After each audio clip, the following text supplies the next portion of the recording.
ក្នុងលោកតែមានជោគជ័យសបាយហឺហារាល់តែថ្ងៃលើពួរស្រីស្រីគ្មានភ័យឡើយណាសបាយហឺហាភេត្រាព្រំប្រៃគេគ្មានគិតអ្វីជាងរំកំសា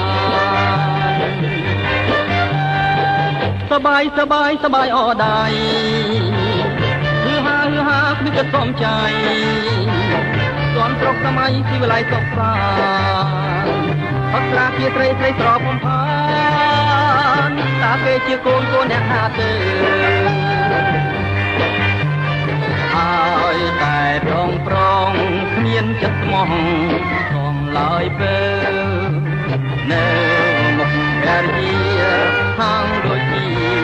ត្រឹមត្រូវក្រៃចេះគប់ឲ្យប្រពន្ធទុនចិត្តគ្រាន់តែកំបាំងមុខប្រពន្ធភ្លាមចិត្តប្រើឡើងឈាមជ្រើមគ្មានអាណិតឲ្យតែឃើញស្រីស្រឡាញ់គ្មានគិតខ្ញុំថានេះពិតឬមួយក៏ខវិនិច្ឆ័យមើលចោលស្រីក្នុងលោកអើយ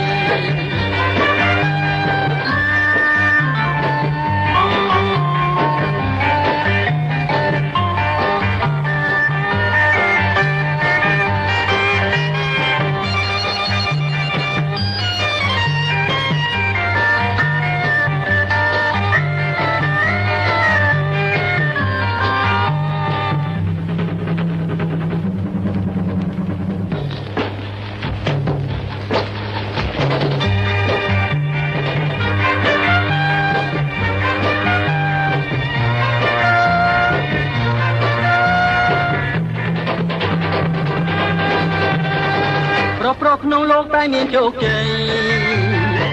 សបាយហឺហារាល់តែថ្ងៃលើពួរស្រីស្រីគ្មានភ័យឡើយណា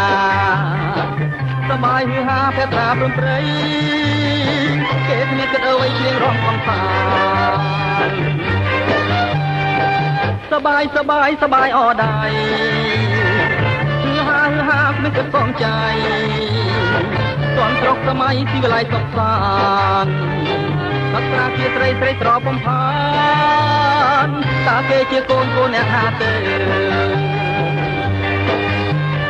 ហើយតែប្រងគ្មានចិត្តស្មោះផងឡើយពេលនៅមុខភរិយាខាងដូចជាត្រឹមត្រូវក្រៃ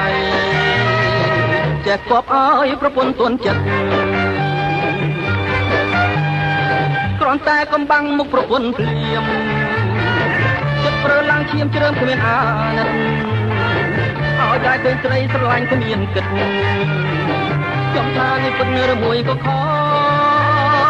វិនិច្ឆ័យមើលចោលស្រីក្នុងលោកអើយ